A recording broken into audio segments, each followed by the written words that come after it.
2025 manufactured and 2028 the expiry date. Ito, yung UR na talaga naman trending. At talaga namang trending na trending dahil sobrang ganda. So, paano gamitin? Ito guys, ayan siya. May pa-heart effect dito sa mismong, hindi kasi masyado makita, medyo masilaw. Tignan mo yung accent niya, may pa-heart effect dyan. Ayan o. Di ba?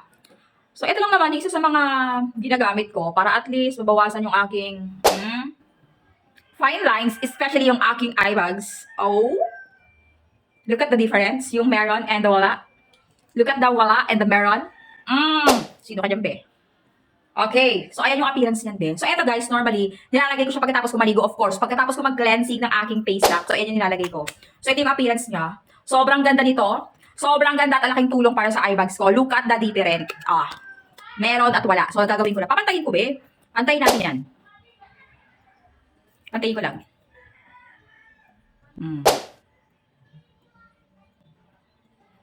Grabe, nagla-lighten, be.